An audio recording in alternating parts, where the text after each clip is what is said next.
Hello, everyone, and welcome to Talk Nerdy. Today is Monday, March 22nd, 2021. I'm the host of the show, Cara Santa Maria. And before we get to our guest this week, I want to take a moment to thank those of you who make Talk Nerdy possible. And remember, there are a lot of ways to support the show. It is and will always be 100% free to download, and that's because of the support of individuals just like you. You can rate and review wherever you get your podcasts. You can shop at the Talk Nerdy store, or of course, you can join the Patreon gang at patreon.com/talknerdy. This week's top patrons are Mary Neva, Michael Goucher, Brian Holden, Christopher Pitts, Daniel Lang, David J.E. Smith, Dudas Infinitas, June Sapara, Leonard Prince, Pasquale Gelati, Pedro M. Rosario Barbosa, Scott Sanders, Ulrika Hagman, and, Elise Christie and Robert Christ. Thank you all so very much. All right, let's talk about this week's show. I am thrilled because I was able to sit down with an old friend, Riley Black, to talk all about paleo. So Riley is kind of the queen of the paleo world. She has written so many interesting books, Written in Stone, My Beloved Brontosaurus, Skeleton Keys, and also is a freelance writer for a ton of publications, from Nat Geo to Smithsonian, even writing for the Jurassic World franchise. And she spends quite a bit of time doing field work herself and really digging deep into the history of organisms on this planet. So I'm thrilled that after several years, we were able to link back up. So without any further ado, here she is, Riley Black. Well, Riley, thank you so much for joining me today.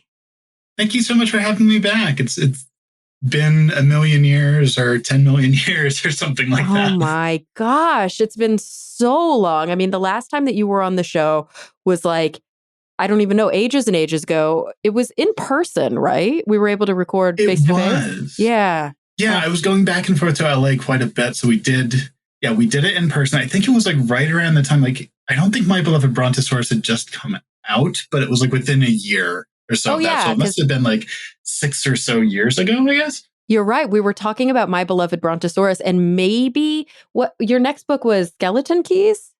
Yes. Or is that the first? Yeah, I think maybe we were talking about Skeleton Keys as if it were in process. Yeah, I think I had just signed the contract for that.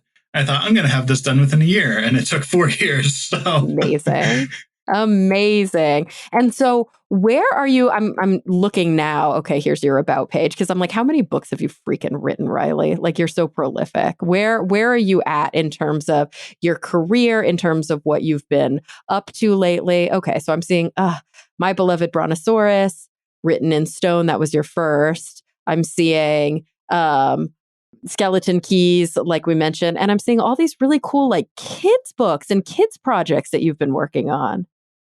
Yeah, I mean, this is kind of like tattoos, right? Like, I've accumulated so many that I kind of forget what's there. I need to stop and think. I think the count for books right now is at 6, and I'm working on 7 and 8.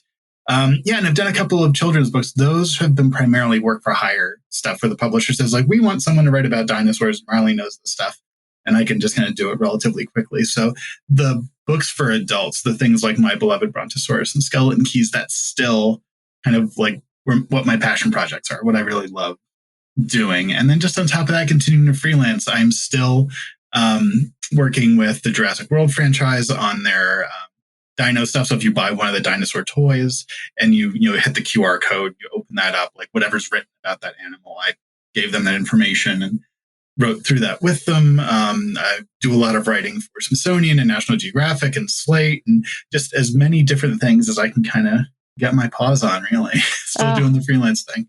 I love that so much. Yeah, I mean, I know that your byline comes up for me all the time, almost any time that there's a new discovery or a new way to analyze or a new way to think about anything in the paleontological record. I'm often seeing pieces that you've written. And I'm wondering now, I think a good question would be for those who remember the earlier episode with you, they may not be able to find it because at the time your name was not Riley Black.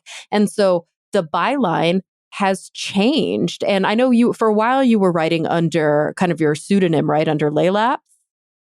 That's right. Or at least that's how a lot of people knew me. That was the blog title. And I just kind of informally got known as that. Yeah. Mm-hmm. Yeah.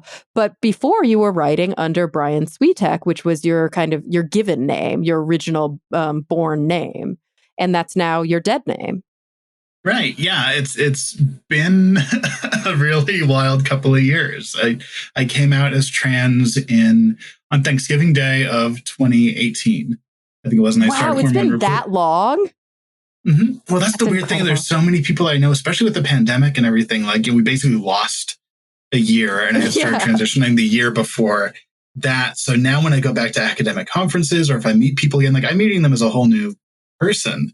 So there are people that I talk to, on a near daily basis that, like, I have not seen since I started taking estrogen. So this is going to be a very interesting year coming up after we all get our vaccines and start to come out again. Right. And I mean, gosh, there's a million things that I want to parse out. But the first thing that comes up for me before we even get into, a little bit about your history is within the paleontology community, clearly, you're somebody who's been writing and analyzing this work for basically it's been your career. So you work very closely with academics, you work very closely at conferences with paleontologists. And let's be clear, although there's some diversity, although there are some women, there are probably, not nearly as many trans women. You're dealing with a lot of old white dudes. How open and receptive are they? How understanding are they? I mean, how do you even, how do you not get down when you're meeting with people and kind of having to say, yes, we met before. This is kind of, I've got a new name. This is my gender, and deal with it. Yeah, pretty much. I mean, and you don't need to kind of sugarcoat, like, we are not a very diverse field. We are lagging behind even other scientific disciplines. Like, the number of paleontologists who are Black is 1%, maybe even less than 1%. Of the field, and oftentimes they're not recognized. Many of them are working in Africa, like working on hominin fossil sites and stuff, and they never get the credit that they deserve. So this is still a huge thing. I think we're still fighting the fight to have just gender equity and equality between cisgender women in the rest of the field. So it's kind of like everybody else sometimes just a feeling kind of like, wait your turn. It's like, no, we need to, like, everybody in. Like, we need everybody right now. So far, the reception from my peers and colleagues and people that I talk to has been good. Like, people who know me and have followed my work for a long time, like, it didn't skip a beat for them. I've heard a few people say that, like, I remember who you were, but you see much more of yourself now. And that's always great to hear after going through so many of these changes. Where I've run into, it's not even pushback, but just like the weirdness of these things is, I live in a red state. I live in Salt Lake City in Utah. Most of the field work that I do is in relatively rural and relatively conservative areas. And there are folks who are not all that happy that I'm around, or assume, especially this was true during the first year of my transition when I wasn't really presenting differently yet. And that was its whole thing of trying to figure out, how do I change my expression while I'm waiting for the hormones to work and everything else. So, like, I didn't look all that different, even though I was identifying differently. And the things that you overhear when people think you're not in the room, basically, can be pretty horrific or even dangerous. And that's the part that gets me. Like, I'm at the point where if a paleontologist doesn't want to talk to me because I'm trans or something like that, it's like, it's really their loss at this point. The only weird thing I actually had was with a science journalist person, an editor at a magazine that I'd written for before. And this wasn't bad. It was just kind of strange to me because I emailed them with a pitch for a story I wanted to write. And they turned the pitch down. They didn't think it was interesting enough. And they got an email back saying, like, by the way, like, what are your qualifications for writing about paleontology? And I wrote, this was someone who I worked with for a number of years, a number of stories. I was still using the same email address that still had my footer with all the books and everything else that I wrote. So they just didn't look past your name. Yeah, exactly. In a way, it's almost like I can imagine there would be ambivalent feelings that come with that, like frustration to be like, wait, what? But also kind of like, wow, they really see me as kind of this new version, this new person. They don't even remember who Brian Svitek was.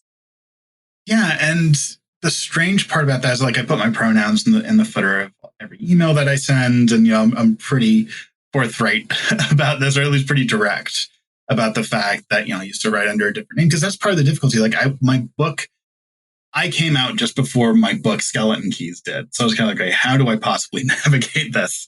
And sometimes I catch it because when people do email introductions, they're usually emailing somebody else about me. And that's where some of the misgendering and stuff slips in. It's often not intentional, but it's kind of like a look of like, okay, are people kind of getting it? Or are they kind of stuck with the old vision? And there are things like, I'm sure some people on this podcast might know, it's like, I haven't changed my voice. I haven't done vocal therapy. So like anytime I pick up the phone for a story, sometimes people don't know kind of who they're talking to, or I get sirred a lot. So there's always a lot of explanation for this. Right. And I can imagine that. I mean, I'm wondering what it's like for you to feel that you constantly have to explain. Like on one hand, maybe that's really empowering. On the other hand, does it ever get tiring? It's really tiring. It's tiring right now, especially in our current sort of political moment. I think it's more like I try and play it off as much as I can. I think my pat response sometimes when somebody asks me my car got ran into in a parking lot the other day, so I had to take it to a place to get repaired. And I guess my registration had my dead name on it, and even though everything else had been updated. So I went to go into the garage to get my car repaired. They said like, "Oh, are you Brian?" And I said, "Well, I used to be, but I got better." And things like that, that helps a little bit and adds a little bit of levity. Because the thing that I found, like the weirdest thing to me about the reaction to transgender identities right now, and this is something that like I've primarily experienced. I know it's different for many other people, but it's the primary reaction that I run into is not so much hate, it's annoyance. It's annoyance at this idea that like, oh, now I got to ask about people's pronouns and their identities, and I got to keep this thing in my head.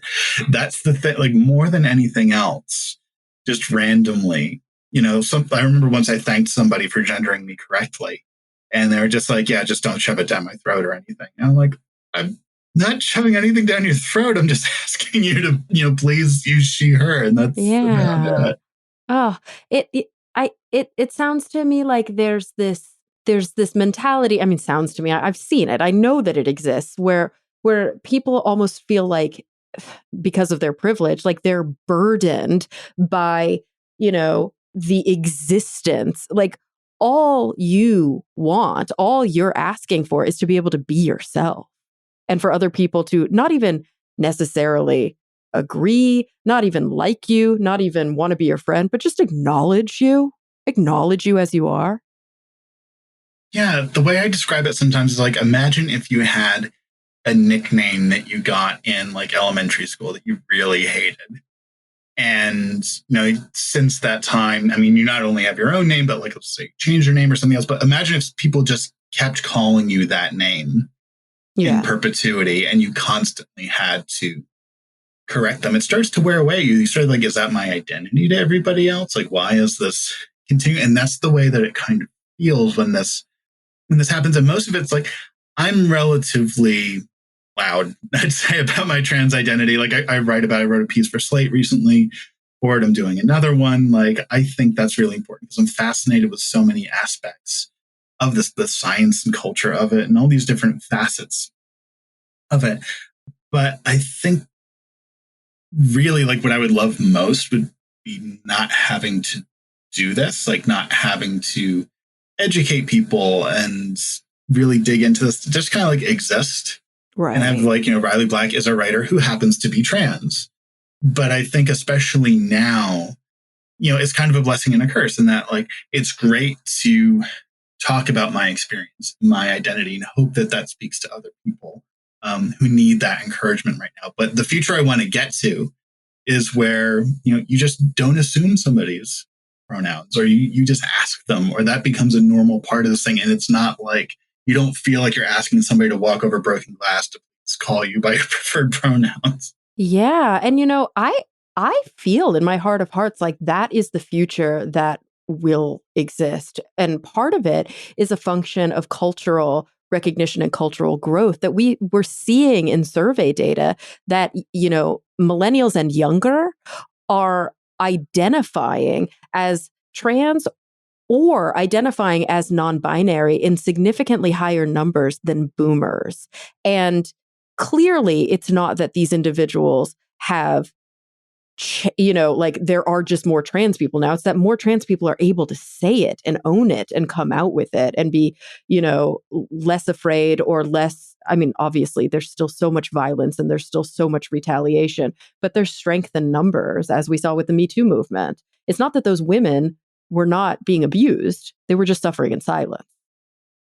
Yeah, and I wonder about that in terms of like when I came out and the fact that I have an entire cohort of friends who also are trans who came out at about the same time. And how is this idea of generational turnover? Like, I feel like right now, it's not that it's entirely bimodal, but that we have a lot of people who are coming out as trans and genderqueer and non-binary who are in Gen Z and below.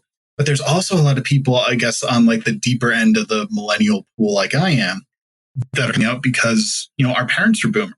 And for us, we grew up seeing stuff like, Maury episodes about sex change operations, or like, transgender people were often like the butts of jokes on shows like, The Critic and The Simpsons and stuff like that. It was just kind of everywhere. Like, I remember having feelings about this from about the age of 10, at least. But it was always like, well, I couldn't possibly do that. And if I do, like, people are going to think a whole bunch of terrible things about me. Like, it wasn't safe to do that. So now, through one way or another, that's becoming so much a part of the conversation. Like, yes, this is possible to do.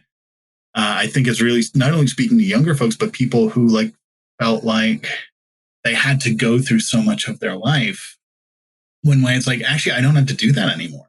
And that's one of the awesome things I think about transitioning and about some aspects of medically transitioning, that you can go through your second puberty at any time. Like, you take these hormones and your body knows what to do with them, whether you're 15 or 50. And I think that's pretty rad from a biological standpoint. That's so rad. And, I'm glad that you bring up kind of the medical transition side of it, because working within this sort of psychology world, which is, usually, well, I don't want to say usually, but at least, how do I say this? Working from a humanistic existential perspective, which does tend to be more pro-social, tends to be more social justice oriented. I'm surrounded by incredible practitioners who are all about, affirming identity. And I've seen a really significant change even within the medical establishment, where, something that used to be called a, quote, sex change operation, or diagnostics that used to be kind of couched in terms of pathology, in terms of disorder, in terms of something being wrong, is now being turned on its ear. And what we're talking about is gender affirming surgery. And we're talking about psychotherapy to help an individual discover their true selves and to live their best lives. And, now is a time where, yes, there are places, there are corners of this country where that's not available to people. And it's infuriating and deeply saddening. But I'm so thrilled to see that there are other corners of this country where that is becoming increasingly available. Yeah. And I think some of the sort of volume that we're hearing from transphobic sources now is because they kind of know that the writing is on the wall and that they're going to be made irrelevant. That this is, especially living in Salt Lake, and the fact that like, I'm kind of part of the counterculture here because we have something to push back against. And I think that's a similar effect that's going on, just in the opposite direction, where they can see how like, the next generations, like, it's not going to be weird or unusual to use they, them pronouns, or to consider puberty blockers or hormone replacement therapy, these other things that are concepts of gender and what it means in bodily autonomy are going to rapidly change. And a lot of this stuff, like, Abigail Schreier, who's written for the Wall Street Journal, wrote an awful book called Irreversible Damage, basically saying how there's this epidemic of young women, rather than identifying as lesbians, they identify as trans instead. And it's just like, I think she testified like on the Hill today, like just spouting off the same kind of stuff. Oh, and I saw that I just recently rewatched The L Word, and I remember one of the sentiments that you saw a lot around Max's character was people coming up to him and saying things like, please don't do this. We're losing all of our butch women. And that there was even within the lesbian community, this real pushback. Oh, yeah. And that still exists. That's something that I've run into, and a former partner of mine ran into as well. Just like this idea of like, why can't you just be happy in the body that you have? Why do you have to change? That is a loss to whatever community that you're a part of that you want to change. And it's kind of this like deficit model of like gender and sexuality. That's just very strange to me. Right. And instead of saying, why can't we open the community up to accept all of us? Right. Or learn that just like that variation is the rule. Like so much of this, it reminds me of like trying to put biology in boxes and saying like, there are men and there are women, and gender relates to what your biological sex is, and that relates to your sexuality. It's all connected, but it's very set, and this is what it is, and you need to pick these categories. And anything that was outside that, well, that's strange. That's odd. That needs a special explanation, and I think it plays into some of this annoyance as well. Like you're asking for special treatment or special care, or why should I pay for, your sex change surgery? Or it's an argument that I've heard. And instead of realizing that maybe the variation is the message that, biological sex is a real thing, but maybe just two binary biological sexes is not covering the reality of what it is to be human. And that we need to change our definition, because I think people often forget, especially in this moment where science is so misused by some, that science is a process of understanding the world around us. There is a reality that we wish to understand, but reality and science are not synonymous with each other. Science is the process that we use, and our ideas change, the labels we use change. We have this artifice and this edifice that's kind of built up to try and understand things, but that means that sometimes we have to change our definitions. Or say like, okay, we have this whole group of people that don't fit in either of these categories. We need to change something. And I think that's the struggle that we're having, where it's like this argument from authority without questioning where that authority came from and why we're listening to it. And how like stunning as an individual who works within paleontology and within this kind of evolutionary field of detective work that, I recently had Lulu Miller on the show, and we talked about her beautiful book, Why Fish Don't Exist. And this very concept of like taxonomy is not a perfect science. And these are constructs. These are human invented constructs to try to make sense of try to make order out of disorder. And the truth is, usually things that are ambiguous, usually things are somewhere in between. There's a lot of gray. And why is it that we as human beings so desperately want to force people, objects, experiences into categories instead of saying it's okay if we're not, we don't fit in a box perfectly?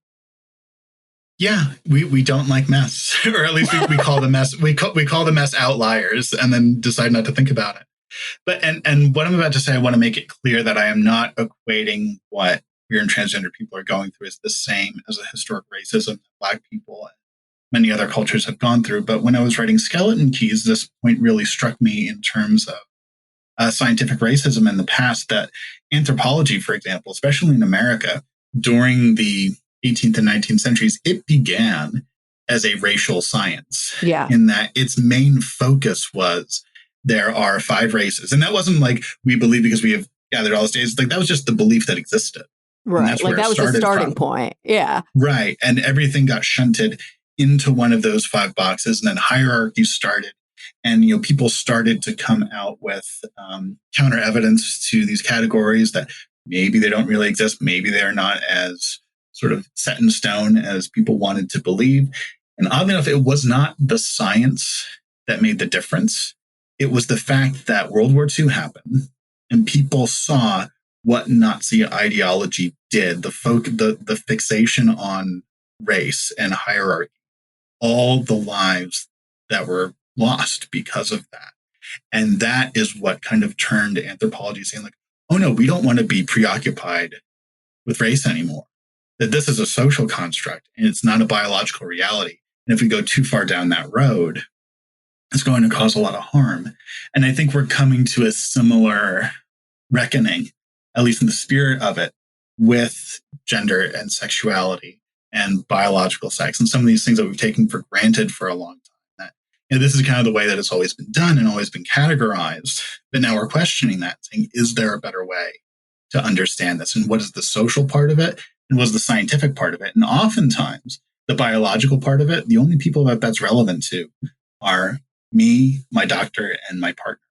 And that's it. Like what chromosomes or gametes or hormone levels or whatever I have, that is not relevant to most of society as much as all these things are kind of put in the public eye right now. Oh, you're so right. Like just the obsessive focus on, like you mentioned, this very internal, what gametes do I have? What are my blood hormone levels? But even on external kind of phenotypic expression of gender is bananas to me. How much people are obsessed with like what isn't between one's legs, kind of how are you wearing your body and how does that make me feel as a passerby? Like it's bizarre because in the cis world, only when it comes to like, I don't know, overt sexual displays, only when it comes to dating or to pornography or to these kind of more private experiences is guys aren't asking each other about their dicks. Like it's such a weird thing that there's this obsession with trans people's genitals. Right. And there are sort of two arguments on either side of that, and it depends on which tact you want to take. One is that, well, it really doesn't matter what, like if you care for someone, you're attracted to somebody, if you want to have sex with them, does it really matter like what exact configuration their genitals are in? Because we have a whole bunch of variation, even within, like if we were to take the binary biological sexes as standard, there's a ton of variation there to start with. And even if we look to other forms of nature, we know that these are homologous parts. I love Emily Nagoski's phrase in Come As You Are. That was primarily talking about cis women, but I think it applies more generally that these are the same parts, just shaped in different ways. Yeah, and we see that during development. We see them turn into or move and morph in different ways, but the tissue is the same. Yes, and we see this in other species. For example, like female spotted hyenas are a great example, where they have a pseudopenis that's made out of the clitoris, and they have what looks like a scrotum that's made out of the labia and stuff. And that happens because these are basically the same parts. And that's an example of these common developmental origins. And part of the reason that gender reassignment surgery or gender confirmation surgery works is because these are homologous parts. I think there's a lot of misunderstanding about, like, even though I really want people to get this from a human rights standpoint, I think we could do a lot better just educating everybody. This shouldn't just be something for trans people, for just everybody. Saying like, okay, you see these two shapes, they look very, very different. They're actually made of the same parts, just in slightly different shapes from each other. Right, but that also requires that people have an understanding about their own biology. And it's like, how tall in order is that really? I sometimes tell a story about when I had to go in for a biopsy, a cervical biopsy. And I was, dating somebody at the time. And I told them about how scared I was because it was my first ever cervical biopsy. And they don't use anesthesia when they take these punch biopsies. And I remember just a bit of a callous response, a little bit of like humor, and just like somebody who clearly didn't understand what was going on. And then later when we talked about it, it became readily apparent to me that this person didn't really know what a cervix was. And once I started to describe exactly what was happening in the gynecologist's office, the empathy started to come out because they were like, holy shit, that's pretty traumatic. But it's like, until then, it was like, oh, your lady bits are getting poked? Okay. Like there's just lack of basic understanding of our own biology. Yeah, and that's something where I wrote a piece for Slate a week or so ago about using science is not always the most effective tool against transphobia because it's not coming from a scientific place. Like many of these people are the same people who, are proposing creationist bills or don't agree that climate change is real. It's just kind of convenient to use that authority. But the corollary to that is that it would probably benefit everybody to have a better understanding of human biology and anatomy and how these parts relate to each other, and kind of end this will the girls report to the cafeteria and the boys report to the auditorium because they're going to watch a special movie, which is the system that we basically, and like, that's all we get. And you're kind of left on your own after that with this assumption that you're going to know how these things work just because they're. Yeah, no, you're so right. And just personalizing ourselves, having a relationship with our own bodies, celebrating, or at least at the very least understanding the gray area and the sort of non-binary that does exist is you're right, sorely lacking in basic education, but also just in our social milieu, just talking about these things. But as you mentioned before, it is changing. I think younger people are, and maybe it's only happening in the big cities. I don't know. But it does seem like because of TikTok, because of Snapchat, because of the way that young people relate to each other on the internet, there's an expression and an exploration of the non-binary that's really beautiful. Yeah, it's amazing to see. I think that's the wonderful thing about, kind of our information age, is that you can get information about just about any of these things that you want to know, straight to your personal device. And like, I remember like as a kid, if I wanted to learn about these things, I'd probably have to go to the library and get a book and feel really nervous about that. And then take it home and, hide the book under my pillow or whatever else. Like now, especially with the proliferation of, smartphones and just the availability of how much there is, like, I wish that, like my 12-year-old self could have gotten the education that I've gotten over the past couple of years, and many of these things, like a lot more would have made sense. And I think that kind of openness of access and information is really making a huge difference. Two things come up for me that I wanted to touch on before we maybe kind of move over into some paleo chat. The first one that comes up for me is something you said earlier really resonated for me at a personal level when you were talking about sort of that there's this frustration of needing to educate, but at the same time understanding and sort of being honored by that fact, knowing that we're just at a certain place in time. I often think about, Black History Month or women's history. And, when I get interviewed about things, for example, like International Day of the Woman and Girl, is that what it's called? Or, International Women's Day, basically. And do you celebrate for International Women's Day? And I'm like, no. And why not? Because it pisses me off that we have to have a day. Like, and I get the necessity for it. And I feel like really close to all of the women in my life. And so for example, as a trans woman, you have it doubly bad because you are identifying with this frustration that we women have together. I mean, that this idea that we have to have a fucking day because we're not the norm. And the only way to really celebrate or move forward is to draw attention to those issues. But then, of course, trans understanding, trans appreciation is a layer on top of that. Yeah, I want there to be a future where we don't have to have a fucking day because every day is our day. Yeah, and like every day is Catter Day, really. Yeah, exactly. Can't we just all be cats? Damn it! That would make life so much better. But yeah, I try and think of those days like I wouldn't say that I celebrate them because part of it is just like I don't know how to do that other than just kind of being. Yeah. I'll take my estrogen and that's how I'll celebrate it. I'll light a candle. I don't know. Right. It's like I have boobs. Like what else can we really do? Yeah. It's like, yep, still growing. All right, we're good.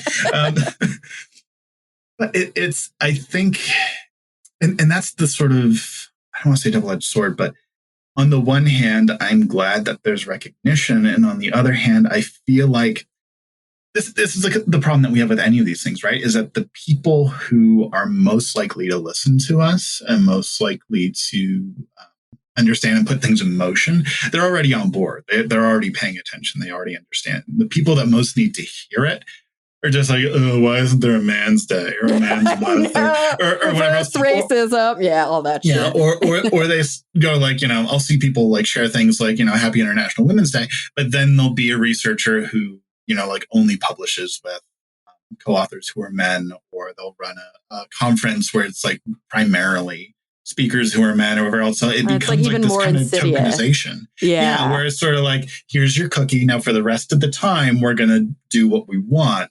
just, I hope you have a nice day, like as if that's enough. And it's not used as a reminder of like, oh, we should be working with this like as just part of life. That bringing up this background level till we get to equity and equality and justice. And I think that's the part that seems like maddeningly hard to get some people to understand, because it often gets right into that defensiveness and it's like, well, what about my day? Well, yeah, and exhausting. I see it all the time Yes. on SGU when we get the really sexist emails. And then, sometimes I have the patience to educate, and other times I just get pissed. And the guys are like, we got to use these as learning experiences. And I'm like, you don't know. You don't know what it's like. Like, I don't want to have to wear kid gloves every day. I don't want to have to massage egos. I don't want to have to coddle. I want to just be pissed. You know what I mean? Yeah. And that's like, come on. And also, it's exhausting right now being like a trans person, especially because like it's basically watching yourself be vivisected in, magazines and, on Capitol Hill and everywhere else, like people talking about the fact like how many politicians right now are referring to trans women, because the focus is always on trans women. And it's like, I don't want trans masc people to be like drawn into this because they don't need the grief. But the focus is so much on people like me, and we're always referred to as biological males, and like all these details of our bodies and our sexualities, like put on public display, but without our voices. It's not a trans person saying like, I'm going to share this with you in the hope that you understand. It's always a cis person talking about us, and then we get to hear it, and then we don't get our voices heard. And that's the part that really like grinds me down or at least like I need to walk away from the computer and walk jet for a couple minutes and then come back to it.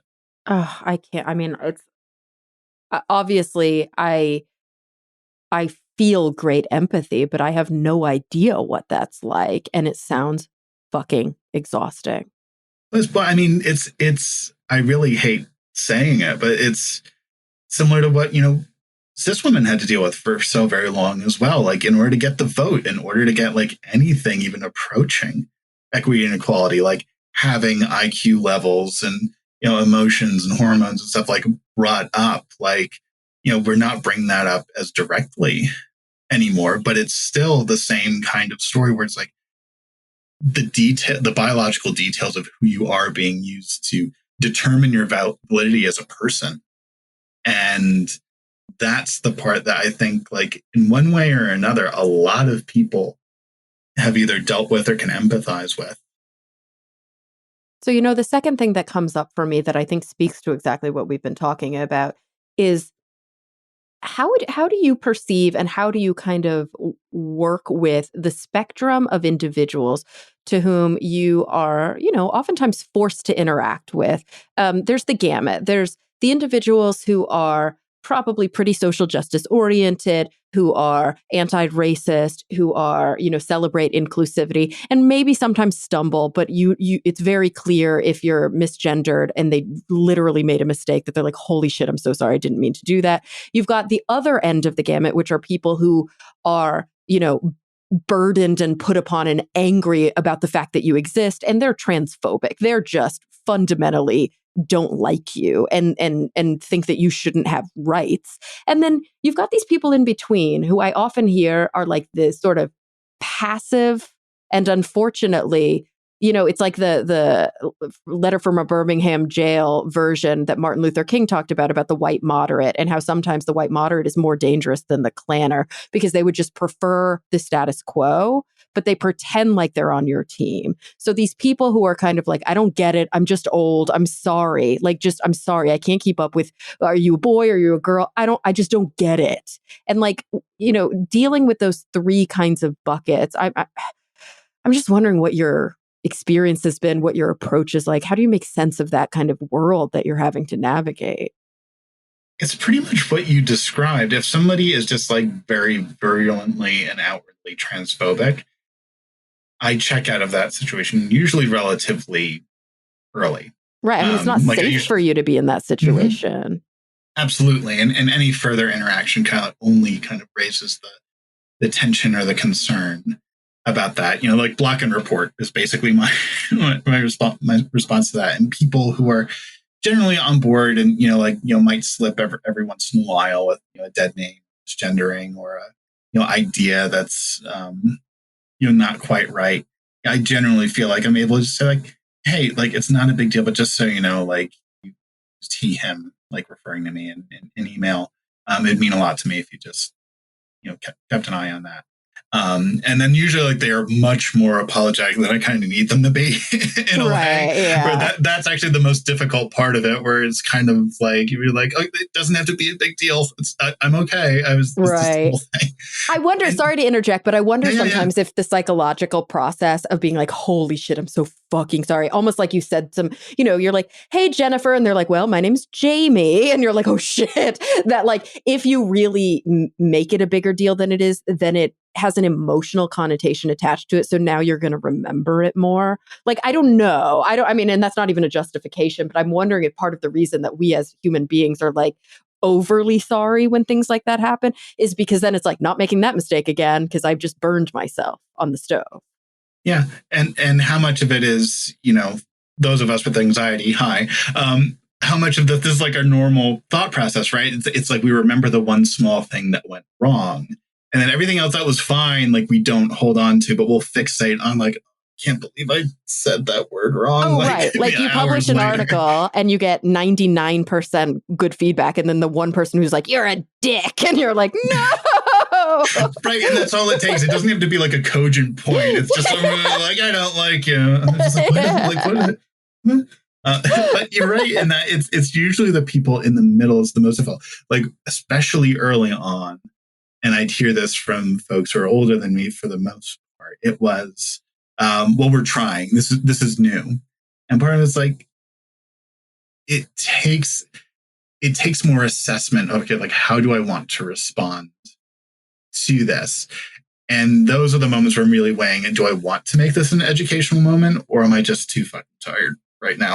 If I want to make an educational moment, I'm going to say like, okay, like I know that my change in identity is new for you, but transgender people have been around for basically as long as there have been people, and there are people who have been medically transitioning since basically, before World War II. So here's some resources on that if you would like to know more. I'm trying to like assume the best, that they're feeling annoyed, but there's also like an interest or a bit of curiosity. If I can get at that part, then maybe it'll change. But I think outside of my personal sphere where I have that kind of, I don't want to say kind of pull, but like I know people are more likely to listen because they're already invested in, a friendship or an acquaintance or a connection.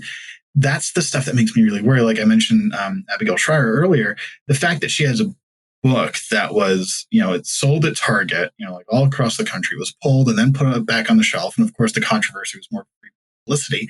That this isn't a book that, it's going to go to number one because of TERFs or something, or that it's something that's going to reach people who are like, I hear there's controversy over transgender people. This seems like an interesting book to read about that subject. And they come away with entirely the wrong idea and perception about this because we don't know how to research. Another thing we don't teach people is how to research and vet things and understand it. That like, especially in journalism right now, and this is a whole other point that we have to get into because we have fossils and stuff to talk about too. But the fact that how many articles about trans and queer and non-binary people are written by cisgender people because there's a belief that that's inherently more objective. And that these people are kind of disgusting. Yes.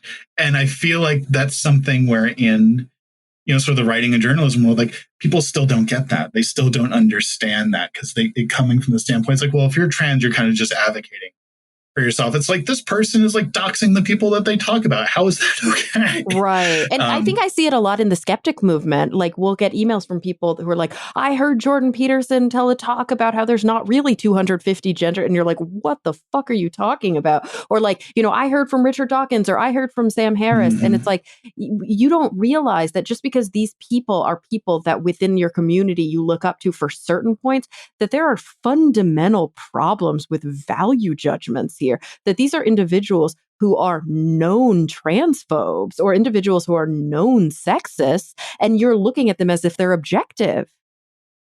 Absolutely, yeah. And that plays into it's like, well, since they're not part of that community, they must have a better and more objective understanding of it. Right. And if that's the case, it's like, how do you possibly argue against that? Right, because it goes back to the fundamental problem, which I discussed a few weeks ago, when I had an individual who is a feminist philosopher on the show and who wrote Think Like a Feminist, Carol Hay, and talked about her experience because she's married to a trans man. And we talked about TERFs and we talked about all of this. But what it came down to at its core was this fundamental belief that's very hard to shake, that the cis, white, Protestant, straight man is the norm and everything else is the other. Mm-hmm. And the entitlement that comes with that, the entitlement to know about, like, not what we're willing to share, but invasively know about our bodies and what they're like, what they do. It's like, do I know you? Did you buy me a drink? Are you asking me out? Right? No? Yeah. Then leave me the fuck alone. Like, you're so right. And you see it time and time again, those cringeworthy interviews on like talk shows where it's like, so how do you have sex? And they're like, wow, I can't believe you just asked me that, like in public, like in front of all these people. I'm not answering that. What are you even talking about? How do you have sex? Exactly. Come exactly. on. Like, let's talk about what that word means to us. Yeah, like what are all of your kinks? I'd love to hear about them on air in front of everyone. Like, no. Come on. Yes, I'm sure, 13 minutes of intercourse at 10 o'clock at night on Saturday weekly is very exciting for you. There is a greater world out there. Oh my God, I love it. I love it. So anyway, Riley. So I mean, there's so much more that we could get into, and maybe more things will come up in the next kind of 15 minutes as we're talking. But if not, that's okay, because as you mentioned, you've written some pieces that are, I think, really, really important, and I'll link to them in the show notes. In the meantime, though, I'd love to talk bones. I'd love to talk fossils. I'd love to talk dinos. I see your byline a lot. I know that you're writing for all of these incredible outlets that a lot of my listeners listen to. Anytime something comes up in my feed reader that you've authored, I often share it. So you probably see that I often share your pieces on social media. What's kind of the newest and the juiciest for you that you've been able to sink your teeth into? What have you really enjoyed writing lately? Well, first I'll say that I won't make you wait another 6 years to come back. So we'll have plenty of time to talk about other stuff if we need to. Oh, good. Thank you. Yes. So some of the things that I've been writing about lately, like one of the really neat paleo things, it was neat to see it quantified, because this has been an idea that's been, and there's finally a paper that gets at the mechanics of this. So when we think about the Hell Creek Formation, so we think about like the time of like T-Rex and Triceratops and stuff, ancient Montana and the Dakotas, 66 million years ago, you don't have a lot of medium-sized carnivores. You have a lot of very small, like raptor-like kind of little nippy carnivore type things. And then you basically have T-Rex, and T-Rex just dominates everything. And that's kind of weird, because when you look at other dinosaur habitats, like other ecologies, you have small carnivores, and you've got your like mid-class carnivores, and you've got your gigantic carnivores, and they kind of like fill the whole ecosystem. In Hell Creek, it's basically T-Rex is running the show. And it seems that the way that as dinosaurs grew up, they changed so dramatically that if there's a skeleton called Jane, that's a teenage T-Rex, a 13-year-old T-Rex with a long, shallow skull, and these like the teeth seem really long because the skull is so small. Then you compare that to an adult, and the skull of the adult is like really deep and really like kind of burly looking, and it looks like an entirely different animal.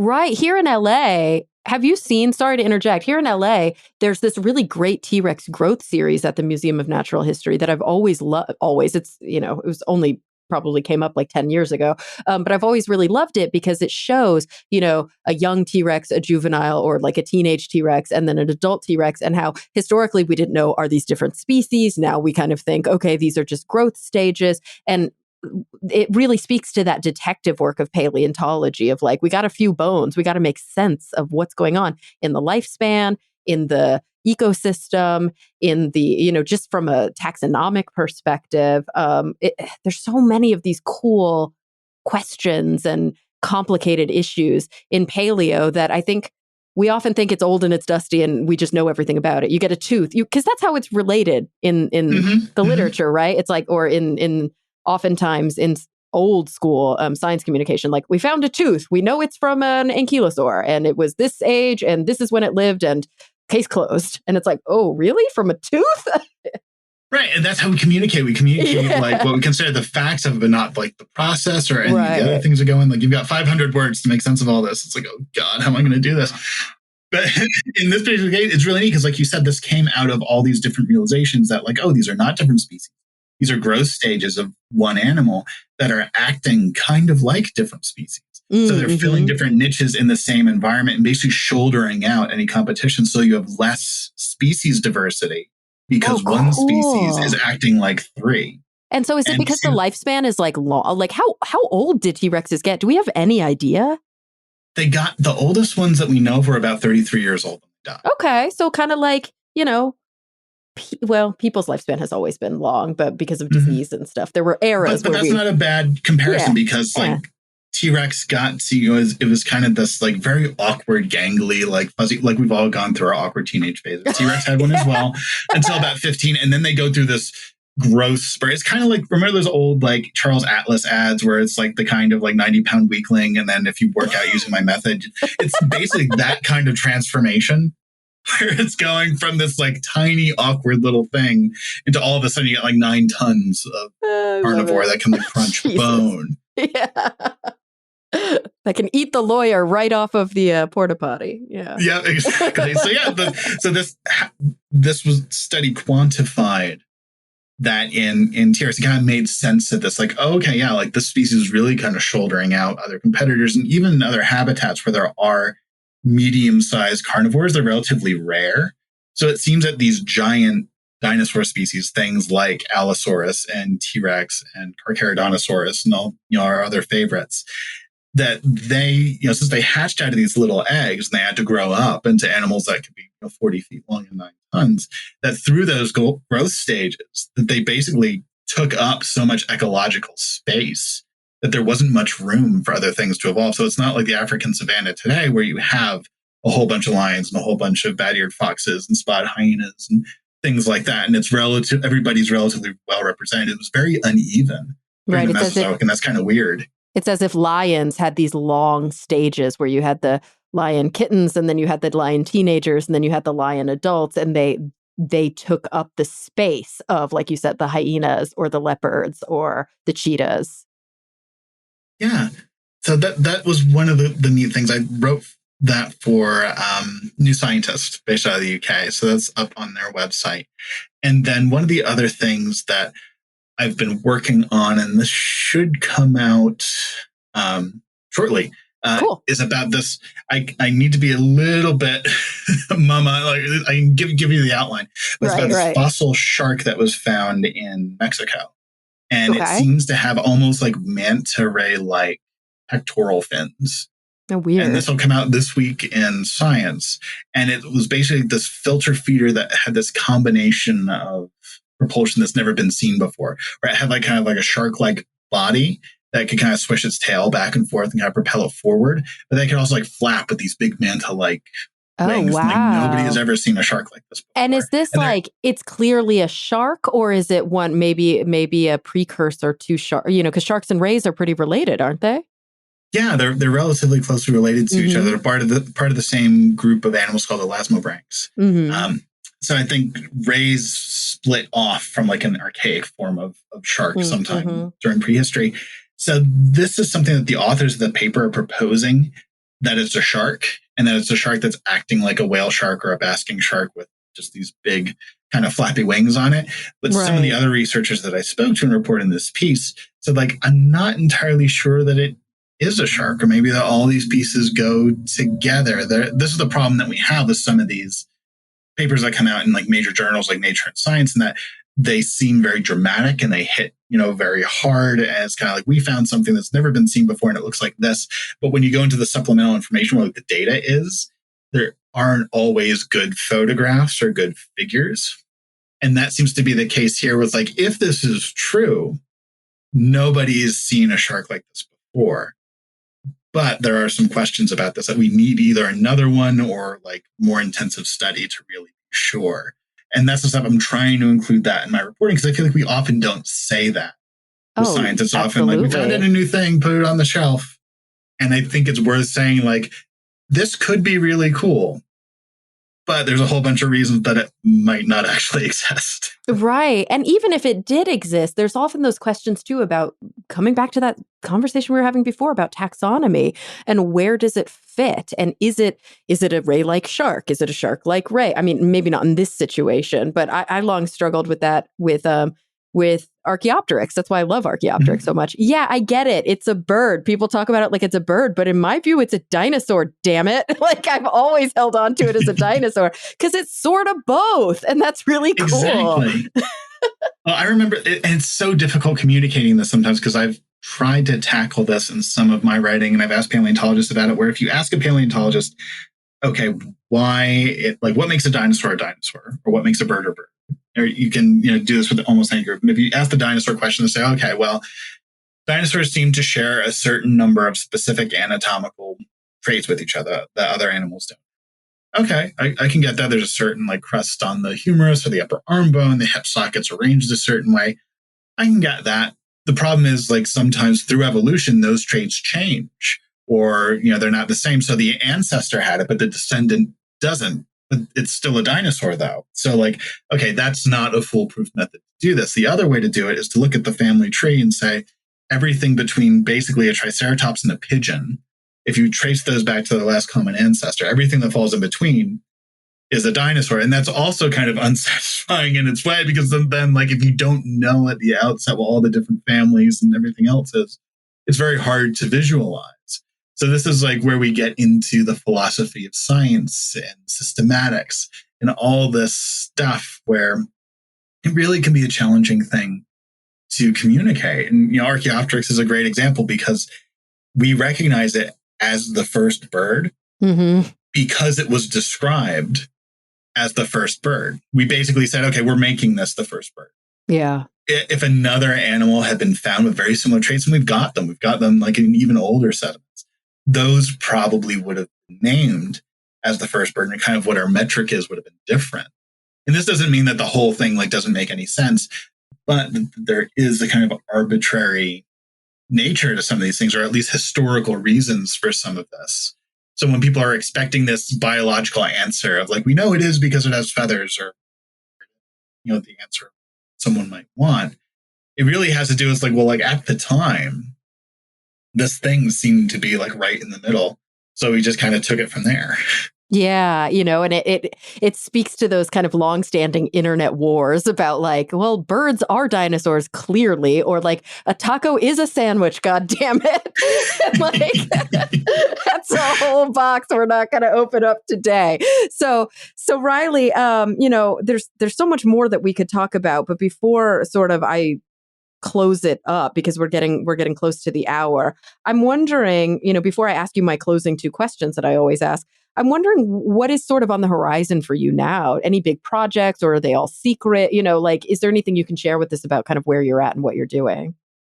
Yeah, I'm working on a lot of different projects for a lot of different publications right now. I'm working on a piece for Sierra about natural history in the West, specifically relating to Utah's national monument, like Bears Ears and Grand Staircase, the ones that Trump cut. But why that happened, why that wasn't a decision that he made, but speaks to this kind of land war mentality that's existed since the time that the Mormons settled in Salt Lake, this kind of idea of the sagebrush rebellion. So that's something that'll be out in a few months. Cool. So there's a lot of history of science and history of just politics in this. And intrigue. Yeah, and they all inform each other. Yeah, it's not just sort of the bones in the ground, but why is this ground so contested? And then I'm writing a piece for Smithsonian about, just since we were talking about fossil sharks before, about strange fossil sharks, things like Helicoprion that have that buzzsaw lower jaw. I remember that discovery. Yeah, it was really neat. Another one called Edestus. It looks like it has pinking shears for jaws. Why did things seem so much weirder? 250 million years ago versus right. And so much more badass. Why did everything look like this barbaric tool back in the day? Right. And I'll give you a spoiler for it. We actually have more disparity or more different kinds of jaw shapes now.